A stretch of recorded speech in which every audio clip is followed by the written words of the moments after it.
Nature is the heartbeat of Africa's identity, but the continent is facing a massive conservation crisis. A combination of population growth, poverty, and weak governance is colliding to create a perfect storm.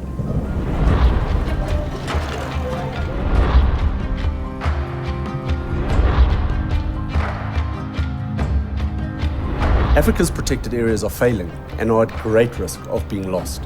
Public-private partnerships are emerging as a solution for Africa's national parks. Nobody is yet working in the protected areas outside of national parks.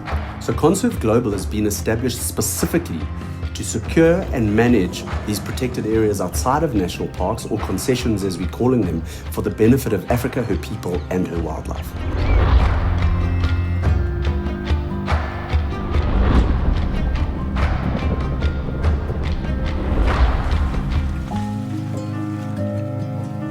So I believe we have no more than 5 years to resolve and intervene. Traditionally, these areas have been used for sustainable utilization. However, with the hunting industry contracting, up to 66% of these concessions are now lying economically fallow.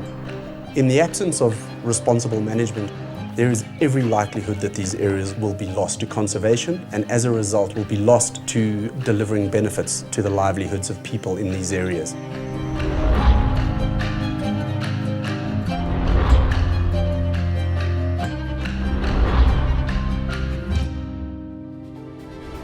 Africa's development agenda shouldn't be either or. It shouldn't be either development or conservation.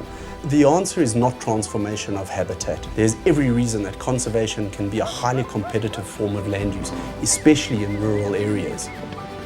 Our approach is to take on direct management responsibility for protected areas outside of national parks and to work collaboratively with local communities. We can impact vast areas of Africa's conservation estate and simultaneously deliver conservation benefits while securing enduring ecosystem provisioning for rural communities.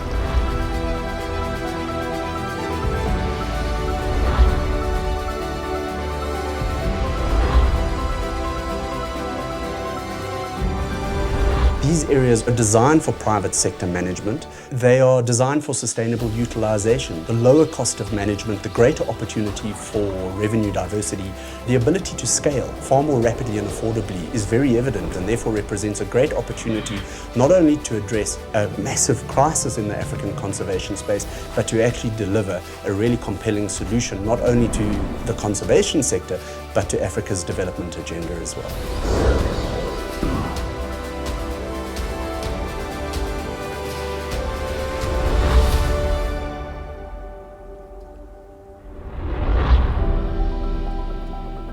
All my life, I've believed in the potential of protected areas as reservoirs of good for humanity. And I believe across Africa, this potential hasn't yet been unleashed. Ultimately, we are here to serve Africa, her governments, her people, and her wildlife.